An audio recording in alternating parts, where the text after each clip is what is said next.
Hello friends, ನಮಸ್ಕಾರ. ಎಲ್ಲರೂ ಹೆಂಗದಿರಿ? ಆರಾಮದಿರಿ ತಂದ್ಕೊಂಡು ನಾವು ಬಂದಿವ್ರಿ ಸುರ್ಪಾಲಿ ನರಸಿಂಹೇಶ್ವರ ದೇವಸ್ಥಾನಕ್ಕೆ. ಇಲ್ಲಿರ್ತಕ್ಕಂಥ ಕಟ್ಟಡ ಮೂರ್ತಿ ಬದಲು ನಿಮಗೆ ಕ್ಲಿಯರ್ ಆಗಿ ವಿವರಣೆ ಕೊಡ್ತೀವಿ, ಬರ್ರಿ.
ಫ್ರೆಂಡ್ಸ್, ನಾವು ವಿಡಿಯೋ ಮಾಡಕತ್ತ ಭಾಳ ತಾತು. ಆದರೂ ನಮ್ಮ ಅಣ್ಣ ಸಪೋರ್ಟ್ ಮಾಡತ್ತಾನ ನಮ್ಮ ಜೋಡಿ.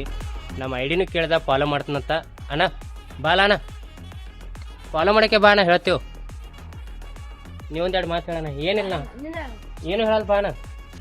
ಈ ದೇವಾಲಯವು ಹೊಳಿ ದಂಡಿ ಇರುವ ಕಾರಣಕ್ಕೆ ಇಲ್ಲಿ ನೀರು ಒಳಗೆ ಬರ್ತೈತೆ ಅಂತ ಹೇಳಿ ಇದನ್ನೇನ್ ಮಾಡ್ಯಾರು, ಎತ್ತರಕ್ಕೆ ಕಟ್ಟ್ಯಾರ. ದೇವಾಲಯ ಬದಲು ಇನ್ನಷ್ಟು ಸ್ವಾಮೀಜಿಯವರು ಇನ್ನೂ ಹೆಚ್ಚಿನ ಮಾಹಿತಿ ಹೇಳ್ತಾರೆ, ಸ್ವಲ್ಪ ಕೇಳೋಣ ಬರ್ರಿ. ಸುರ್ಪಾಲಿ ಏನು ನೋಡಿದ್ರು ಪವಿತ್ರವಾದ ಕ್ಷೇತ್ರ. ಇದು ಕಾಶಿಗೆ ಸಮಾನವಾದಂಥ ಕ್ಷೇತ್ರ. ಇಲ್ಲಿ ನಮ್ಮ ಲಕ್ಷ್ಮೀದೇವರು 10,000 ವರ್ಷ ಹಿಂದೆ ಸ್ಥಾಪನೆ ಆಗಿದ್ದು. ಅಂದರೆ ಯಾರು ಸ್ಥಾಪನೆ ಮಾಡ್ಯಾರ, ಯಾವಾಗ ಆಗ್ಯದ, ಯಾವ ಇದ್ರೊಳಗೂ ಉಲ್ಲೇಖಿಸಿದೆ. ಇಲ್ಲಿ ಪರಶುರಾಮರು ಪತ್ನಿ ಎಲ್ಲ ಪ್ರದಕ್ಷಿಣೆ ಹಾಕೊಂಡು ಶತ್ರುನೆಲ್ಲ ಸಂಹಾರ ಮಾಡಿಕೊಂಡು ಸುರ್ಪಾಲಿ ಬಂದಂತೆ ಇಲ್ಲಿ ಎಲ್ಲ ನೋಡ್ಕೊಂಡು ಅವ್ರು ಭಯಂಕರ ಆನಂದ ಆತಂತ. ಅವರ ಆನಂದ ಭಾಷಣದಿಂದ ಇವು ಹಳ್ಳಿ ಗಿಡ ಹುಟ್ಟಿದ ಗಿಡಗಳು. ಮನುಷ್ಯ ಒಂದು ದುಃಖ ಆದಾಗ ಕಣ್ಣೀರು ಬರ್ತಾವ, ಒಂದು ಸಂತೋಷ ಆದಾಗ ಕಣ್ಣೀರು ಬರ್ತಾವ. ಅವರ ಸಂತೋಷದಿಂದ ಈ ಹಳ್ಳಿ ಗಿಡ ಹುಟ್ಟಿದ್ರು. ಇಲ್ಲಿ ಏನದ ನೋಡ್ರಿ, ಯಾವುದೇ ಥರದಿಂದ ನಿಮಗೆ ಅನಾನುಕೂಲ ಕುಡಿತು, ಏನೇನು ನಿಮ್ಗೆ ತ್ರಾಸಿತ್ತು, ಯಾವುದೇ ಇದ್ರೂ ಸಹ ನಮ್ಮ ನರಸಿಂಹದೇವರಿಗೆ ಬಂದು ನೀವು ಬೇಡ್ಕೊಂಡು ಹೋದ್ರೆ ನಿಮಗೆ ಎಲ್ಲ ಪರಿಹಾರ ಮಾಡ್ತಾನೆ. ಇಲ್ಲಿ ಯಾವುದೂ ಅಪೇಕ್ಷೆ ಇಲ್ಲ, ನಮಗೆ ಅದು ಬೇಕು ಇದು ಬೇಕು ಅಂತ ಯಾವುದೂ ಇಲ್ಲ. ನೀವು ಯಾವುದೇ ರೀತಿಯಿಂದ ನೀವು ಬಂದು ನರಸಿಂಹದೇವರಿಗೆ ನೀವು ಬಂದು ಹೋದ್ರೆ ನಿಮಗೆಲ್ಲ ದೇವರ ನಿಮಗೆ ಸಮೃದ್ಧಿ ಮಾಡ್ತಾನೆ. ಎಷ್ಟೋ ಬಂದು ಸಂಸಾರದಾಗ ಮತ್ತೊಂದು ಇದ್ರೊಳಗೆ ಎಷ್ಟೋ ಕಷ್ಟ ಇರ್ತಾವ, ಅಂತ ಕಷ್ಟ ಸೋದ ಎಲ್ಲ ಪರಿಹಾರ ಮಾಡ್ತಾನೆ. ಅವು ಕೂತಿದ್ದೇ ಎಲ್ಲ ನಮ್ಗೆ ಪರಿಹಾರ ಮಾಡಲಿಕ್ಕೆ, ಮತ್ತೊಂದೇನೂ ಇಲ್ಲ. ನಮ್ಮ ದೇವ್ರು ಎದಕ್ಕೆ ಇದ್ದಾನಪ್ಪ ಅಂತಂದ್ರೆ ಅವ್ನು ನಮಗೆ ಎಲ್ಲರಿಗೂ ಒಳ್ಳೇದಾಗಲಿ ಅಂತ ಕೊಡ್ತಾನೆ. ಮನುಷ್ಯ ಒಮ್ಮೆ ಕೆಟ್ಟದಾಗ ನಾವು ಏನಂತೀವಿ, ದೇವ್ರಿಗೆ ಇದನ್ನು ಮಾಡ್ತೀವಿ, ಏನಪ್ಪ ನಮ್ಗೆ ಏನೋ ಆಗಲಿ ಅಂತ ಹಂಗೆ ಅನ್ಬಾರ್ದು. ಅದು ಅವನು ನಮ್ಮ ದೇವರು ಎಲ್ಲದಕ್ಕೂ ನಮ್ಮ ಒಳ್ಳೇದಕ್ಕಾಗಿ ಕೊಡ್ತಾನೆ. ಅವ್ನು ರಾಮಣ ಇದರಿಂದ ಕಾಶಿಯಿಂದ 3 ಲಿಂಬಿಕಾಯಿ ಬಿಟ್ಟಾನೆ. ಅವು ಎಲ್ಲಿ ಬಂದು ನಿಂದಿರ್ತಾವ, ಅವು ಅಲ್ಲಿ ಮಹಾದೇವ್ರು ತಾವೇ ಉದ್ಭವ ಆಗ್ತಾವೆ.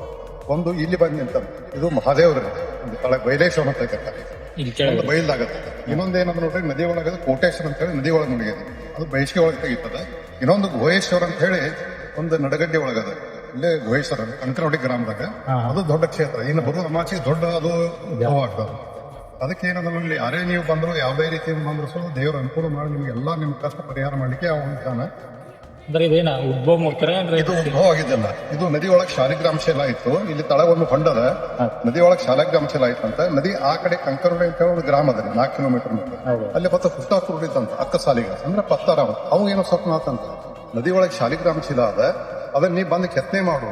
ಅವಾಗ ಹೇಳಿದಂತ ನಾವು ಪುಟ್ಟ ಕುರುಡಿದ್ದೇವೆ, ನಾ ಹೆಂಗ್ ಬರಲಿ 4 ಕಿಲೋಮೀಟರ್. ಅವಾಗ ನರಸಿಂಹದೇವ್ರ ಕನಸನಾಗೆ ಇರುತ್ತೆ, ರಾತ್ರಿ ನಿಮ್ಗೆ ಕಣ್ಣು ಬರ್ತಾವ, ಮತ್ತೆ ಹಗಲ್ ಕಣ್ಣು ಹೋಗ್ತಾವ. ಅವು ರಾತ್ರಿ ಆಗುತ್ತೆ, ನಾವು ಕಣ್ಣು ಬರ್ತಿದ್ದು, ಬಂದು ಕೆತ್ತನೆ ಮಾಡಿ ಹೋಗ್ತಿದ್ದ, ಮತ್ತೆ ಹಗಲ್ ಕಣ್ಣು ಹೋಗ್ತಿದ್ವು. ಏನು ಇದು ಪ್ರತೀತದ ರೇ ಯಾ ಇದ್ರೊಳಗೆ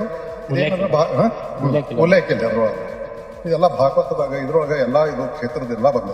ಈ ಕ್ಷೇತ್ರದ ಜಾತ್ರೆ ನಾಳಿನ ಮೇದಾಗರಿ ಬುದ್ಧ ಪೂರ್ಣಿಮಾ ದಿವಸ ರಥೋತ್ಸವ ಇರ್ತದೆ. ದಶಮಿ ಹಿಡಿದು ಸ್ಟಾರ್ಟ್ ಆಗ್ತದೆ. ದಶಮಿಯಿಂದ ಸ್ಟಾರ್ಟ್ ಆಗಿ ಬುದ್ಧ ಪೂರ್ಣಿಮಾ ದಿವಸ ರಥೋತ್ಸವ ಇರ್ತದೆ. ರಥೋತ್ಸವ 10,000 ಗಂಟೆ ಜನ ಕೊಡ್ತಾರೆ. ಎಲ್ಲ ಗ್ರಾಮದಿಂದ ಬರ್ತಾರೆ, ದೊಡ್ಡ ದೊಡ್ಡ ಕೊಡ, ಮುಂಬೈ ಎಲ್ಲ ಊರಿಂದ ಬರ್ತಾರೆ. ಇದೆಲ್ಲ ಮರದಿವ್ಸ ಗೋಪಾಲಕರ್ ಇರ್ತದೆ. ಅದ್ರ ಮನಸ್ಸು ದೇವ್ರ ಊರಾಗ ಹೋಗ್ತಾನೆ. ಎಷ್ಟು ದಿನ ಆಗತ್ತೆ ಜಾತ್ರೆ? ಜಾತ್ರೆ 9 ದಿವಸ ಆಗುತ್ತೆ. 9 ದಶಮಿಯಿಂದ ದೇವ್ರ ಊರಾಗ ಅಂದ್ರೆ ಏನು, ಕಡೆ ದಿವಸ ಏನದಲ್ಲ, ಇಲ್ಲಿ ದೇವರ ಎಲ್ಲ ತಗೊಂಡು ಹೋಗಿ ಊರ ಎಲ್ಲ ಉಕ್ಳಿ ಆಡ್ತದೆ. ಉಕ್ಳಿ ಆಡ್ ಬಣ್ಣ ಆಡ್ಕೊಂಡು ಪೂಜಾರ ಮೇಲೆ ದೇವ್ರು. ಅಂದ್ರೆ ಇದು ಒಂದು ಜಾಗೃತ ಸ್ಥಳ. ಅದ್ರಲ್ಲಿ ಜಾಗೃತ, ಅದ್ರೊಳಗೆ 2ನೇ ಮಾತಿದೆ. ಮತ್ತೆ ಈ ದೇವಾಲಯ ಸುತ್ತಮುತ್ತ ಕಟ್ಟಡ ಎತ್ತರವಾಗಿ ಕಟ್ಟಾರಲ್ಲ, ಇದು ಆಲ್ಮಟ್ಟಿ ಡ್ಯಾಮ್ ಕಟ್ಟಾರ. ಬಾಗಲಕೋಟೆಯಲ್ಲಿ ಆಲ್ಮಟ್ಟಿ ಡ್ಯಾಮ್ 524 ನೀರು ಹಿಡಿದ್ರಂದ್ರೆ ಇದು ಮುಳುಗಡೆ ಒಳಗದ ದೇವಸ್ಥಾನ ಅದ್ರ ಪೂರ ಎಲ್ಲ ಮುನಿಗೆ ಹೋಗ್ತದೆ. ಅದು ಗೋರ್ಮೆಂಟ್ದವ್ರು ಏನ್ ಮಾಡ್ಯಾರ, ಇದನ್ನ ಹಾಲ್ ಕಟ್ಟಿಸ್ಕೊಟ್ಟ. ಅಂದ್ರೆ ದೇವಸ್ಥಾನ ಪ್ರಾಚೀನ ದೇವಸ್ಥಾನ ಇದೆ, ಈ ದೇವಸ್ಥಾನ ಉಳಿಸ್ಬೇಕಂತೇಳಿ ಇದನ್ನ ಪ್ರೊಟೆಸ್ಟ್ ಹಾಲ್ ಕಟ್ಟಿ ದೇವಸ್ಥಾನಕ್ಕೆ ಏನೋ ಆಗೋದು. 524 ನೀರು ಹಿಡಿದಿರ್ತದ, 1 ಮೀಟರ್ ಜಾಸ್ತಿ ಕಟ್ಟಾರ. ಅದಕ್ಕೆ ದೇವಸ್ಥಾನಕ್ಕೆ ಏನೋ ಆಗೋದು ಮತ್ತು ಇದನ್ನೆಲ್ಲ ಹಾಕ್ತಾರೆ. ಈ ದೇವಾಲಯದಾಗ ನೀರು ಬಂದ್ ಹೋಗಿತ್ತೇನ್ರಿ?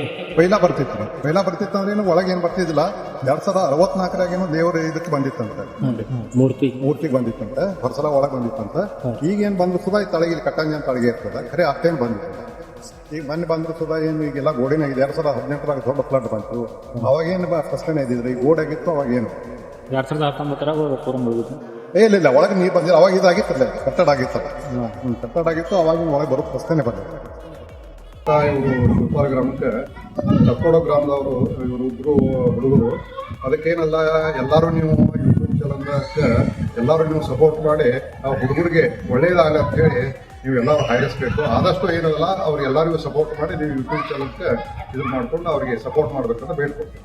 ನಂದನ್ ಜಮಖಂಡಿ ಫಾಲೋ ಮಾಡ್ರಿ, ಎಕ್ಸ್ಪ್ಲೋರ್ ಐತೆ HJ ಅಂತ ಫಾಲೋ ಮಾಡ್ರಿ, ಲೈಕ್ ಮಾಡಿ, ಸಪೋರ್ಟ್.